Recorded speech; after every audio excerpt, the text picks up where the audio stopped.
Un musulman ne doute jamais de l'existence de Dieu, c'est dans notre ADN. C'est pas la peine d'aller voir un musulman, lui demander s'il croit en Dieu, il le croit plus que toi. Toi, t'es attaché à la vie, t'es attaché au chocolat, t'es attaché au Nutella, t'es attaché à Planet J. Mais lui, il aime la mort, il chérit la mort. Comme toi, t'es attaché à la vie.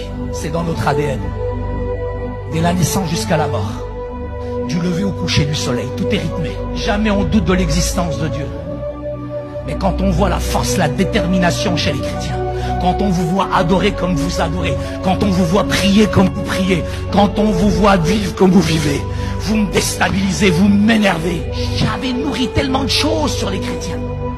C'est difficile, j'avais peur de rentrer dans l'église. Donc j'arrive dans l'église, je me mets entre deux mamies. Et j'ai beaucoup aimé parce que les mamies à la fin, elles m'ont donné une Bible.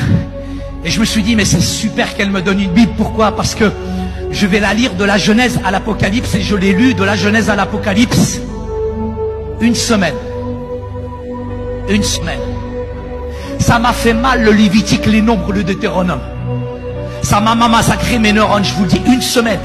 J'avais la rage parce que je voulais découvrir les fautes, les erreurs à l'intérieur pour sortir ma sœur de cette secte. Je voulais voir où sont les erreurs dans la Bible. Et en regardant, en cherchant les erreurs dans la Bible, j'ai été foudroyé, touché par l'amour de Jésus. Yeshua al-Masih huwa an-nur al-alam. Yeshua al-Masih huwa khubz al-hayat. Huwa at-tariq, huwa al-haq, huwa al-hayat. Huwa qadir ala kulli shay. Huwa malik al-muluk, huwa al-majd al-majd. Yeshua al-Masih. Foudroyé! Foudroyé par l'amour de Jésus. Je retourne à la maison. Et la parole, c'est une semence incorruptible qui agit mystérieusement et surnaturellement. Moi, j'étais habitué aux discothèques, aux boîtes de nuit. I like to move it, move it. Et là, je retourne chez ma mère. Ma mère qui m'a envoyé faire l'espion. Au bout de quelques jours, c'est elle qui m'espionne. Elle a dit, mon fils, il n'est plus pareil. Mon fils, qu'est-ce qu'ils lui ont fait? Qu'est-ce qui s'est passé avec mon fils? Oh oui.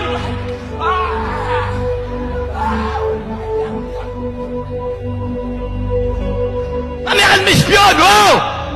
Ma mère, elle sait ni lire ni écrire. Ça ne veut pas dire qu'elle n'a pas une intelligence de cœur, mais ma mère est analphabète. Elle ne sait pas c'est quoi votre livre. Elle ne sait pas c'est quoi la Bible. Elle n'a jamais lu la Bible, ma mère. Elle ne sait pas c'est quoi cette Bible.